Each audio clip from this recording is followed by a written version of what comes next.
They fined me $200 for a noise violation when my cabin had been empty for 9 straight days. The notice came taped to my window, bright orange, dated the same morning the HOA president's SUV was parked in my driveway. I found muddy boot prints inside my living room and a half-empty wine glass by the sink. Welcome to HOA Society. I'm Mason Keller, civil engineer out of Coeur d'Alene, Idaho, and this is the story of how one quiet lakeside cabin turned into a courtroom war. If you're new here, hit subscribe so you don't miss the next case. And tell me, where are you watching from? The first night back, I slept in my truck. The air was thick with pine resin and diesel from the generator they'd installed without notice.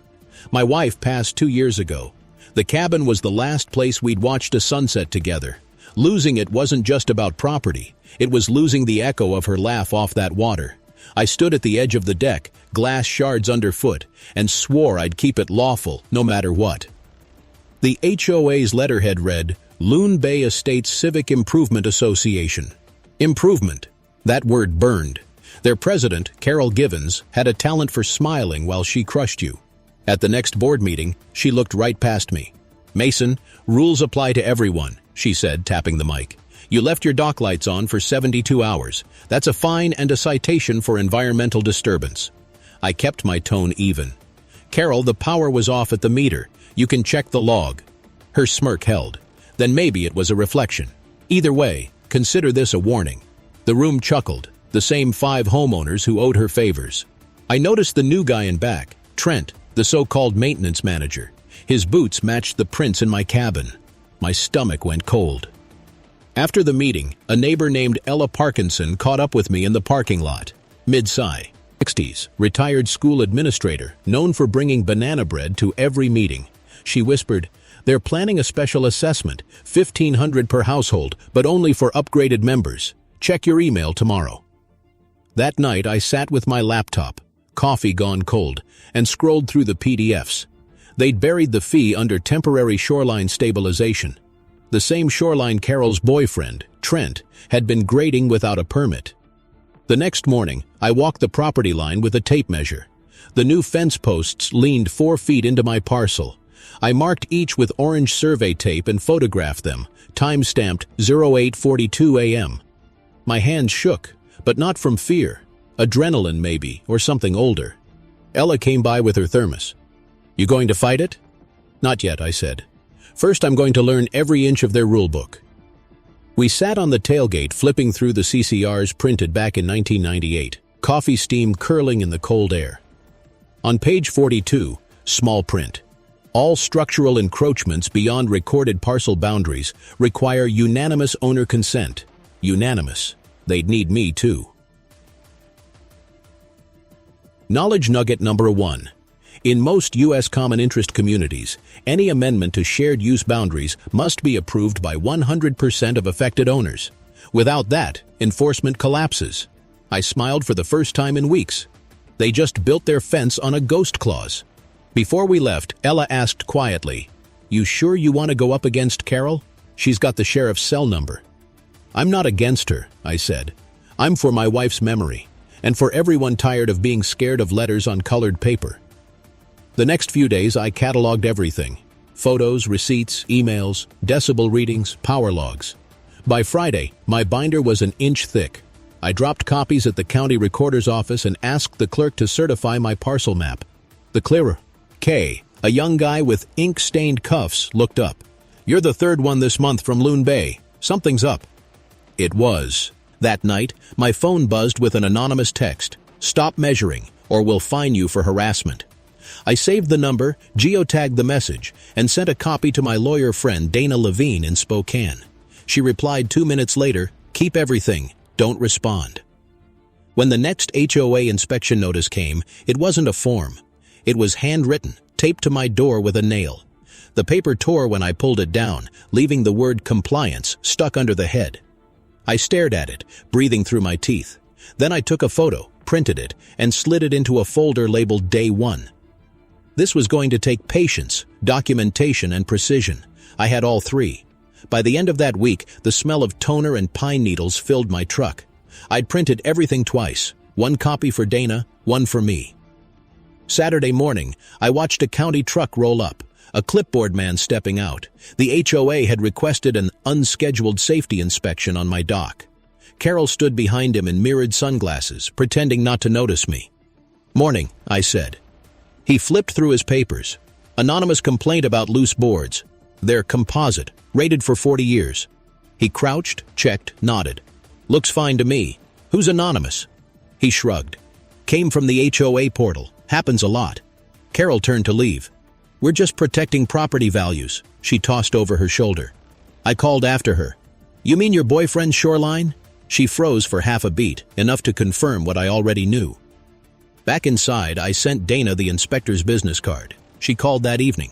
"Mason, do you realize how many of these anonymous complaints violate selective enforcement rules?" "Selective what?" "Selective enforcement.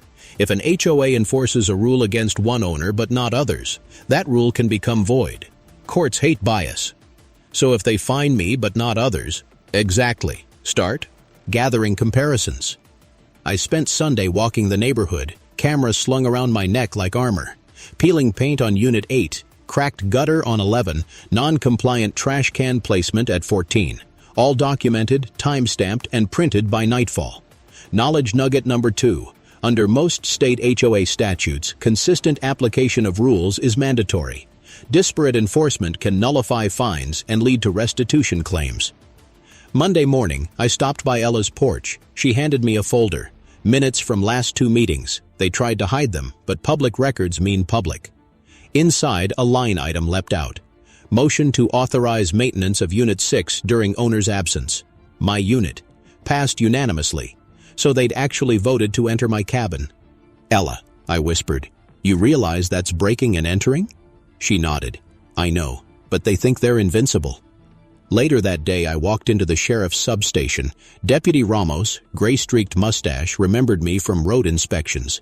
"You got something real?" "Board minutes authorizing entry." He whistled low. "Civil overlap, but still. Keep the report number, number 221435B. If they do it again, it's trespass." That night, I uploaded everything into a cloud folder titled LB Evidence. I made sure the permissions were private except for Dana and Ella. If anything happened to me or my property, the trail would speak. The next HOA meeting was scheduled for March 17th. I marked it in red. 3 days before, a friendly reminder letter arrived. Delinquent dues notice, $1,200 plus interest. I paid every quarter on auto pay. I printed my bank statement, highlighted the charge, and added it to the binder. That night, Ella called again. "They're setting you up for suspension of voting rights." "Perfect," I said. "Let them. I want to see how deep this goes."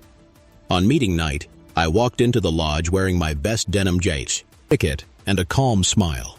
Carol looked triumphant, tapping her pen against the agenda. Item 3, Owner Delinquency, Unit 6. Motion to suspend voting rights pending payment. I raised my hand. Point of order. Payment cleared February 1st, 09:12 a.m. Here's the statement. She squinted. Our treasurer hasn't confirmed it. I laid the paper flat under the overhead light. Then your treasurer needs to check your own account ledger, unless, of course, it's been misfiled.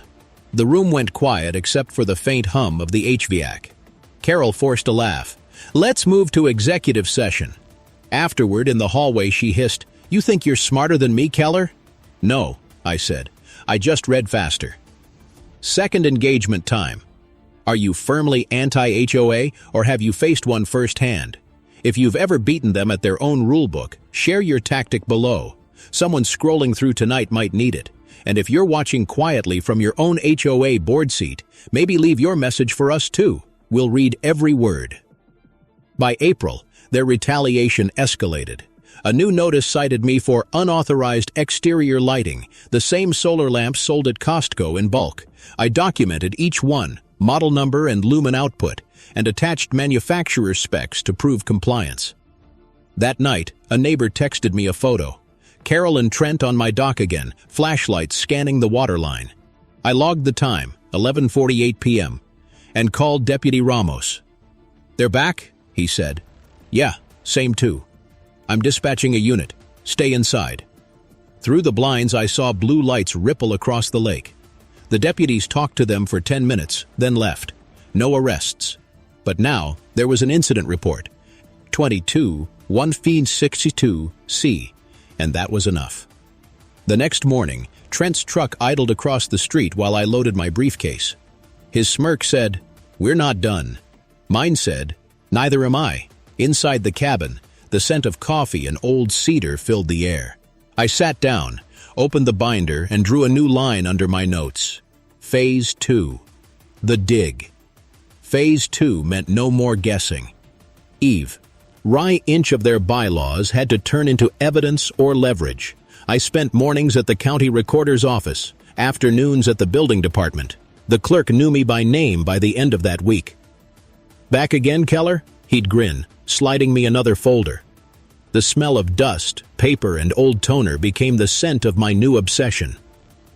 I found something buried deep in a 2002 amendment, Property Easement Number 41A, granting limited access rights to maintain shoreline buffer for utilities. It covered a 12-foot strip that crossed from the HOA's common parcel right through the new fence line. If the HOA claimed ownership of that buffer, they also inherited the maintenance liability for any encroachments, including Trent's illegal grading. I could practically hear my wife laughing. "You always said details save lives." I called Dana. "If they built on that strip, and it's under county utility jurisdiction, then they trespassed on regulated land," she finished. "You've got them pinned between county and environmental compliance." She paused, voice low. "Don't tip your hand yet. Let them double down." The next few days I played the polite owner again. I smiled at every patrol car, waved to Trent's truck, even helped an HOA volunteer carry folding chairs.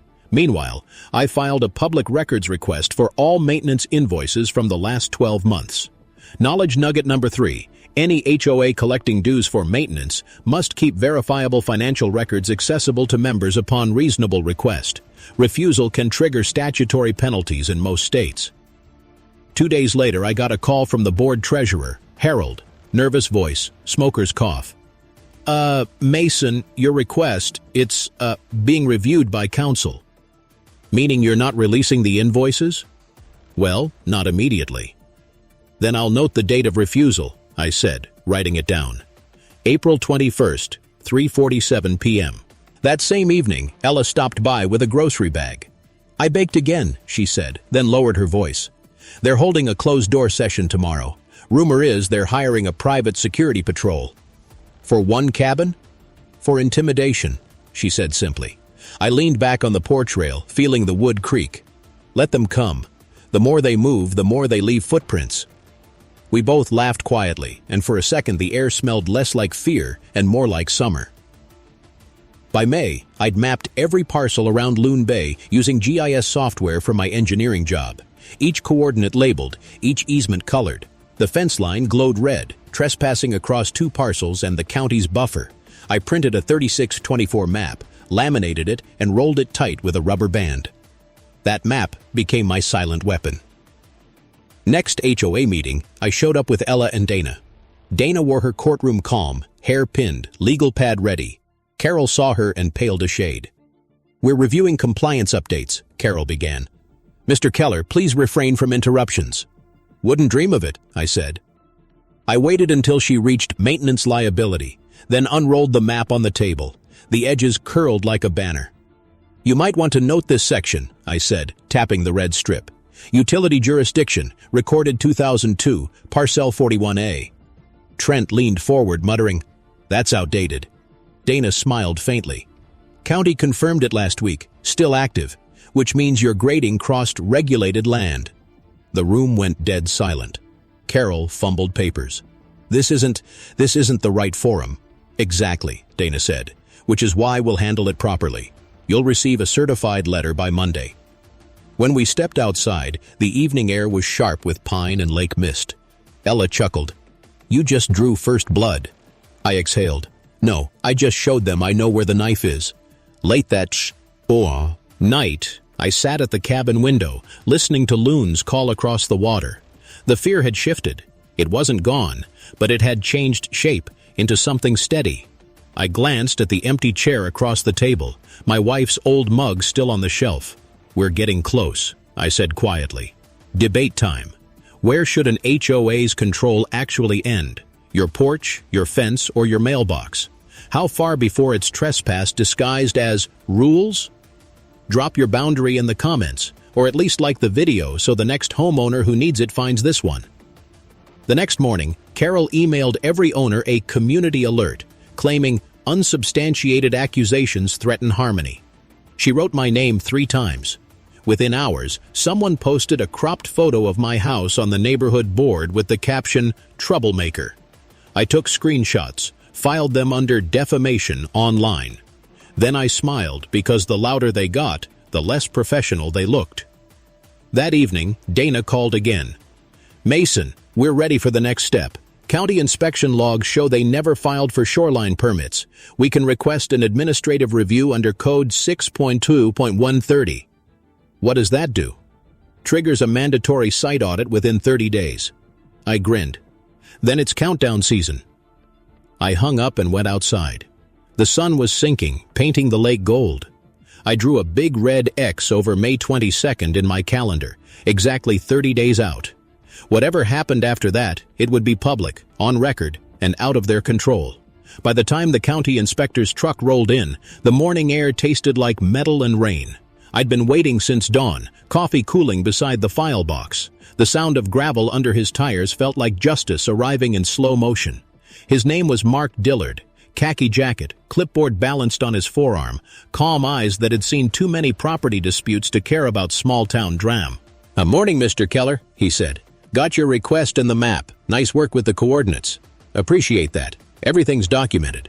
He crouched by the fence, tapping a measurement rod into the soil. 12.4 feet off boundary. That's clear violation if confirmed by GPS. Carol stormed down her steps, hair perfect, voice sharp. "We were told by council this was within HOA maintenance rights." Mark's pen stopped mid-note. "Council's not county authority, ma'am. Jurisdiction lies with environmental management. You'll receive notice within 5 business days." Her jaw tightened. She glanced at me. "You think this makes you the hero, Mason? You're tearing down a community." I met her stare. "No, Carol, I'm building one that plays by the rules." That night, Ella called. "They're panicking. Emergency board meeting tomorrow. Agenda item reads, response to county interference." "Perfect," I said. "Let them call it interference." Inside, the cabin smelled of damp wood and printer ink. I laid the day's inspection photos on the table, measuring rods, timestamps, officer badge in frame. The evidence looked cleaner than I felt. Outside, thunder rolled low across the lake. Next day, the meeting was tense enough to taste. Carol opened with clipped authority.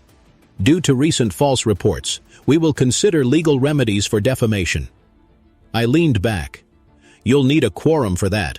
3 of your board members are listed as conflicted parties on the encroachment permit." Her eyes flicked up. "Where did you—" "Public record," I said. "Same place I found the lien on your maintenance fund." Debate spark. Should HOA boards disclose every contractor relationship, especially when relatives or partners get the job? Or is transparency just a nice word until someone's cousin gets the bid? Comment what you'd mandate if you were writing the bylaws. Carol's confidence cracked, just slightly. "We're not obligated to—" "Conflict of interest rules, section 4.09. You are," I said quietly. Dana, sitting beside me, scribbled a note. Let her talk. Carol did, for 5 more minutes.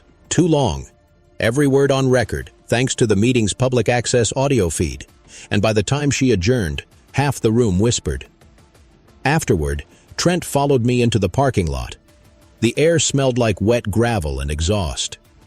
"You think you're clever," he said, stepping close. I kept my voice low. "No, just careful." He smirked. "Careful gets people hurt out here." I held his stare until he looked away first. "You just made the list longer," I said, then climbed into my truck. That night, I wrote my first complaint to the state ombudsman, attaching the inspection report, the conflict records, and Carol's meeting quotes, filed at 10:47 p.m. sharp. Knowledge nugget number 4. Most states allow any HOA member to file a complaint with a community association, ombuds, or regulator. Verified evidence triggers audits. No lawyer needed. 3 days later, an email hit my inbox. Acknowledgement of complaint number 23197B. Investigation opened. That line alone was worth every sleepless night. By June, the board retaliated. Letters came daily, citations for mailbox height, garbage bin placement, even improper bird feeder. I measured, photographed, cataloged. They sent a compliance officer, who happened to be Trent again, wearing a fake badge printed on laminate. I recorded the interaction, fully compliant with Idaho's one-party consent rule. He waved a clipboard. "You're non-compliant on aesthetic uniformity." "Define uniformity," I said. He smirked. "Whatever the board says." "Not anymore," I said, snapping a photo of him beside the mailbox. Within hours, his image was attached to a complaint for harassment, time-stamped, GPS tagged, and uploaded to the same county portal. By the time July came, I had more files than fear. The binder was now 4 inches thick, labeled with color-coded tabs: fines, entry, fine-en, CALs, encroachments. Ella joked it looked like a weapon. In a way it was. Dana called one night while fireworks echoed over the lake. "You ready for the next play?" "Always. We're forming an LLC, quietly. You'll hold an assignment of rights to that utility easement parcel. We'll buy it from the county's surplus list under the LLC name." I paused, heart thudding, meaning I'd own their liability. "Exactly. Quiet leverage. Don't say a word." I smiled into the dark. The plan had teeth. The next morning I walked down to the water, breeze cool on my face, map in hand. The sun hit the lake just right, turning it into a sheet of copper. "Almost there," I whispered to the ripples. "Another question for you. When an HOA starts acting like a private police force, where's the legal line? Should residents document, or is that too risky? I'd love to hear how far you'd go to defend your own home." Back at the cabin, I stamped the purchase form for the LLC, North Echo Properties, registered agent Dana Levine, and slid it into an envelope addressed to the county treasurer. A soft metallic click from the latch sealed my next move. Reversal number 1 was loading. The purchase cleared on July 19th at 2:06 p.m. I remember the timestamp because I stared at it until my eyes blurred. For $1, it transferred, a quiet quitclaim deed from the county to North Echo Properties LLC. The easement, the buffer, and every inch of liability they'd been standing on now belonged to me, or more accurately, to the name on a paper they'd never connect to me until it was far too late. Dana called right after the recording confirmation. "Congratulations, landlord," she said. "Feels like holding a live wire," I replied. "That's leverage," she said. "Handle it steady, use it sparingly." From that day, I documented everything not as a victim, but as an owner. When Trent's crew returned to repair the fence, I took photos of them working on my property. When Carol sent a new letter claiming ongoing encroachment review, I forwarded it to Dana, who drafted a short cease and desist on no, North Echo letterhead. Watching the printer spit that out, crisp logo, bold header, was one of the most satisfying sounds I'd ever heard. Then the retaliation shifted gears, late-night knocks, a wellness check request to the sheriff, even a social media rumor that I was unstable. Deputy Ramos called me himself. "You doing all right, Keller? You're on some kind of list." "I'm fine, Deputy. Just keeping records." He laughed. "You and your records. Keep doing that." Inside the cabin, I lined the evidence boxes under the window, each labeled by month. The air smelled like damp cardboard and coffee grounds. I'd wake at odd hours, half expecting to see movement outside. Once I did, a flashlight beam sweeping across the yard, catching the reflection of the metal latch on my file box. I stayed still, breathing slow. The beam moved away. That week, I hit my lowest point. I found my wife's scarf still folded in the drawer. Her voice came back in that soft tone she used whenever I doubted myself. "Don't let them take what we built." I whispered back, "Not even close." 2 mornings later, a new notice arrived, this time for unauthorized signage. The sign was my address number. I laughed out loud. Then I printed the letter, filed it, and added a sticky note. Petty escalation, number 12. Debate moment. What's the worst petty HOA citation you've ever seen? Trash can inches out of place, paint tone off by 1 shade, or maybe grass height.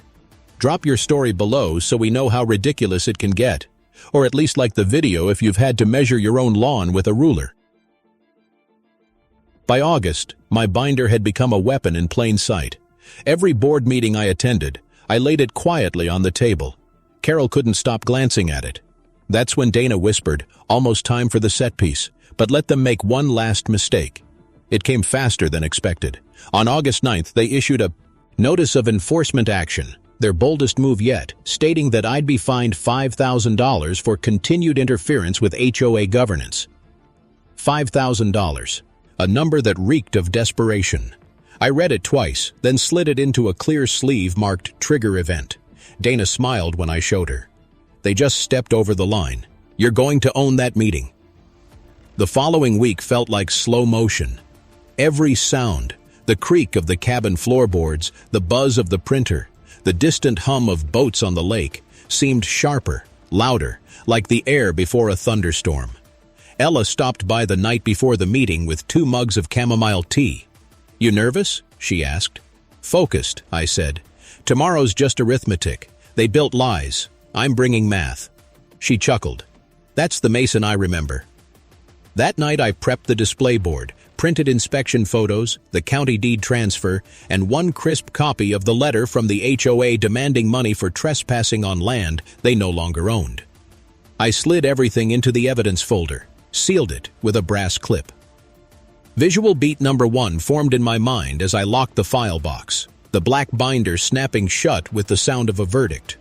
Outside, the wind rose off the lake, rattling the eaves. Somewhere down the road, a dog barked. I sat at the table under the single lamp and whispered, "Tomorrow." We stopped being quiet. Morning came sharp and cold, the kind of mountain air that wakes every nerve. I wore my cleanest shirt, slid the binder into my briefcase, and drove toward the community lodge. Each crack in the pavement seemed to echo like a countdown. Inside, the hall was already packed. 30 residents, a few reporters, and a county observer from environmental management. Carol sat at the head table, gavel in hand, shoulders squared. Trent hovered behind her, arms crossed, jaw tight. She opened with her practiced tone. "Tonight's meeting addresses ongoing interference from a single homeowner, Mr. Keller, whose actions have damaged our community's unity and resources." The crowd murmured. I waited until she lifted her chin, ready to read from her papers. Then I stood. "With your permission, Madam President, I'd like to clarify a legal matter before you continue." "You're out of order," she snapped. "Actually," I said, sliding the binder onto the table, "I'm exactly in order. The agenda lists property boundaries and enforcement. This pertains directly." Dana, sitting 2 rows back, nodded almost imperceptibly. I opened the binder. Pages fluttered under the ceiling fan's draft. According to recorded deed number 1428Q, dated July 19th, the land described as shoreline maintenance buffer, the same strip your contractors altered, was sold by the county to North Echo Properties, LLC. I paused. The silence thickened. "North Echo Properties," I repeated, "owns the land you've been trespassing on for 6 months. And since last week, North Echo Properties assigned management rights to me." I held up the stamped assignment. "Meaning this HOA has been performing unauthorized work on privately held land." Carol's face drained of color. That's not an opinion," I said. "A recorded fact." Trent slammed a hand on the table. "You tricked us." I met his glare. "No, you tricked yourselves when you stopped reading the statutes." The county observer stood, clearing his throat. "Ms. Givens, I've reviewed the county file. Mr. Keller's statement aligns with our records. The HOA must cease maintenance and access until ownership clarification." Carol stammered, "We'll appeal." The observer's tone was firm. "You may, but enforcement is suspended pending review. That's effective immediately." The gavel slipped from her hand, clattering onto the table. Applause started at the back. Ella's voice first, then others. The sound rolled through the room, part relief, part rebellion. "Debate prompt for you. If you discovered your HOA was passing on your land, would you quietly file or confront them publicly like this? Tell me below. What would your move be when the power flips in your favor? Same period. 0 corresponding permits." Carol's voice cracked. "You obtained those illegally." "No," I said evenly. "Through discovery authorized by the Ombudsman. Every page is public record now." The officer moved closer, verifying each document. "These match the official audit log. he said. "They're legitimate." The crowd murmured louder, anger simmering beneath the fluorescent hum. "And one more thing," I continued. "Section 7.05 of our bylaws requires any expenditure exceeding $5,000 to be approved by a 2/3 vote of members. No such vote occurred. That's not interference. That's accountability." Carol's face went rigid, her voice rising. "You're destroying this association." "No," I said. "We're saving it from you." Applause erupted, first hesitant, then rolling like thunder. Ella stood in the aisle, tears shining behind her glasses. The officer raised a hand for calm. "Let's proceed lawfully," he said. "Mr. Keller has substantiated claims. The board is advised to stand down pending investigation." Debate check for everyone watching. When leadership crosses into abuse, should reform come from inside, votes, petitions, or from outside pressure, regulators and courts? If you've lived through something like this, share your turning point in the comments. As Carol gathered her papers, her gavel slipped again. It clattered once on the table before she left it there. Trent wasn't beside her this time. His resignation letter had gone viral online the night before. 3 paragraphs and 1 damning sentence. I was told to make it look compliant. By the time the meeting adjourned, half the board had walked out. Dana gathered our documents, her hands steady but eyes bright. "That's the domino," she whispered. "Now they fall." The local news led with it that night. Loon Bay, HOA under investigation for misuse of funds. I watched the clip on my lap. Top, the rain tapping against the glass. My own face appeared for half a second. Just a man at a microphone under fluorescent light, the word integrity printed behind him on a banner. Visual beat number 2 locked into memory. The rain-beaded microphone, the stamped deed beneath it, and the silence that followed the moment the officer confirmed everything. Within days, resignations rolled in. The HOA's insurer froze their coverage. The bank requested immediate clarification on reserve balances. Emails flooded my inbox, neighbors thanking me, offering to help, wanting to rebuild. But it wasn't about thanks. It was about balance. Ella came by that weekend carrying homemade peach cobbler. "You've done it," she said softly. "Not yet," I answered. "One more reversal left. We rebuild or this all collapses again in a year." She smiled, placing the cobbler on the counter. "Then let's rebuild it right." The smell of cinnamon filled the cabin, mixing with the faint tang of printer ink and rain. I looked out over the lake, where dawn light caught on the ripples. The war had ended in paper and policy, but the healing still needed people. By October, the air had turned crisp enough to sting the lungs, and the lake carried that silver sheen it gets before the freeze. The HOA that once ruled by fear was now under formal state supervision. Carol's resignation was final. The treasurer's audit confirmed over $32,000 in improper disbursements, and Trent was cooperating with investigators in exchange for leniency. But I wasn't interested in punishment anymore. I wanted a framework that would outlive all of us. Dana and I sat across from the interim board in the same hall where it all began. A few fluorescent lights buzzed overhead. The smell of burnt coffee and fresh copier toner lingered. I placed the final proposal on the table. The Loon Bay Charter for Transparency and Fair Governance. Outside, the night smelled like ozone and pine. The county observer gave me a quick handshake. "You're meticulous," he said. "That map saved us hours." I nodded. Sometimes all it takes is ink and patience. Dana caught up as we reached the parking lot. "You realize what you've just done? Made a point? You've set precedent. Every HOA within the district will hear about this." We stood there for a long moment, listening to the hum of crickets and the distant engine of Trent's truck disappearing down the hill. The quiet felt different, lighter. But I knew this wasn't the end. Winning a battle only made the war look smaller on paper. The next morning, the HOA website posted a temporary leadership transition notice. Carol had voluntarily stepped back. Trent's name disappeared from the maintenance roster, but the board wasn't finished. They still had the power to fine, to smear, to stall. That's when Dana leaned across my desk, her eyes sharp. "Mason, it's time for the next phase. You're not just clearing your name, you're going to reform this place." I smiled slowly. "Reform sounds cleaner than revenge." "Exactly," she said, "and cleaner lasts longer." The plan unfolded quietly. I began drafting a community charter proposal, term limits, open record audits, conflict disclosures, and an annual community day for transparency. Ella gathered signatures. Dana reviewed language. Meanwhile, I filed a petition for a full financial audit of the HOA's reserve fund. Within days, a state regulator requested their bank statements. Visual beat number 2 came alive that night in the lodge's flickering light. The stamped deed landing on the podium like a hammer. The echo of paper hitting wood. The crowd leaning forward to witness the shift of power. The wind off the lake howled through the rafters as I packed up the binder. The war wasn't over, but for the first time, it was on Pappy, or not just rumor. I poured one last cup of coffee and whispered toward the cabin's empty chair. We're turning it around, love. Just a little longer.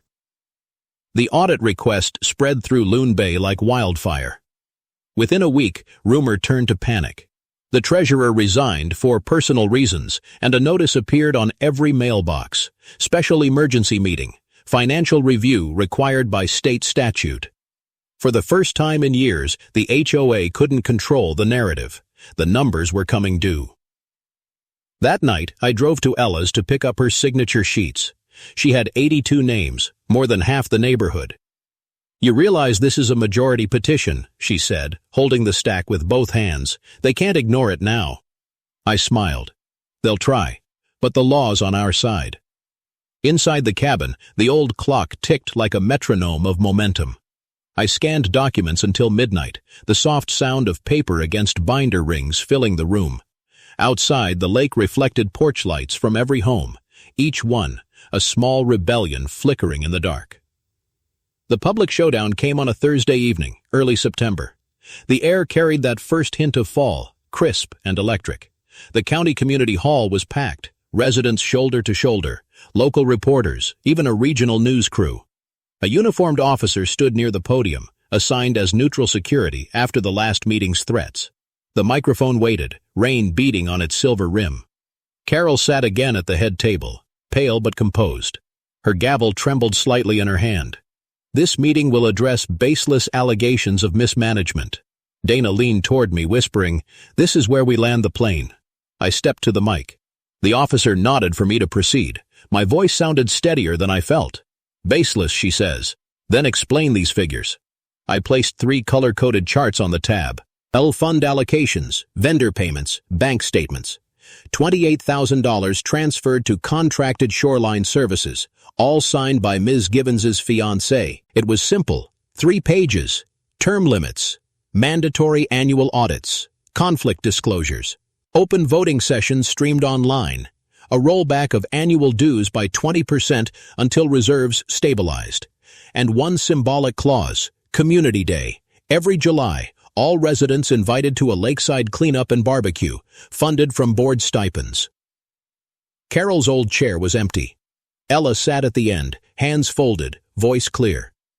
"We can't fix the past," she said to the new members, "but we can decide what fairness looks like next." The board voted 6-0 to adopt the charter. It was quiet, almost reverent. Reversal number 2 had landed. Not revenge, but reform. When the meeting adjourned, people hugged, shook hands, and started talking about the next community day as if it had always existed. Dana packed her folders, smiling. "You traded your weapon for a blueprint," she said. "That's how you make peace stick," I told her. Debate for you. When justice finally comes, do you prefer to see the guilty punished or the system repaired so it can't happen again? Think about it, and if you've ever been part of reform that worked, tell us how you did it. That winter, the news ran a follow-up. Loon Bay HOA implements sweeping reforms following citizen complaint. I watched from my porch, mug of black coffee in hand, as frost crept up the window pane. The reporter's voice mentioned new transparency standards expected to influence HOAs statewide.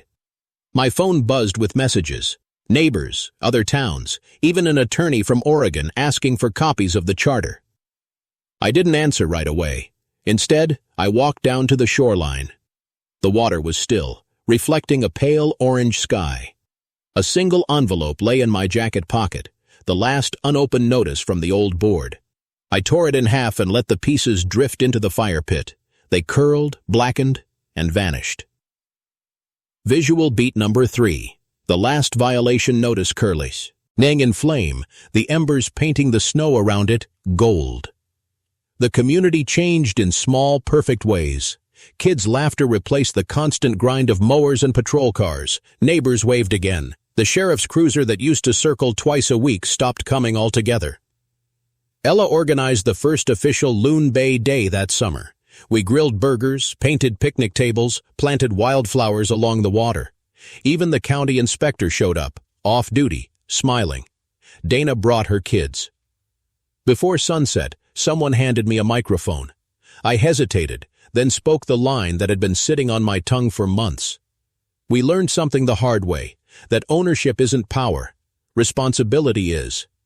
If you believe I fought the right way, and that this is how these stories should end, say a few words in the comments for your neighbor, your friend, or anyone still caught in their own HOA battle. Subscribe so the next story reaches you first, and share this one so others can learn what fair looks like. That part's on us. The sun slid behind the trees, casting long shadows across the lake. The cabin lights flickered on one by one, reflections dancing like tiny victories on the water. I sat back, breathing in the smoke and pine, hearing the low hum of people talking instead of arguing. After everything, the fines, the fear, the long nights of paperwork, it ended with peace.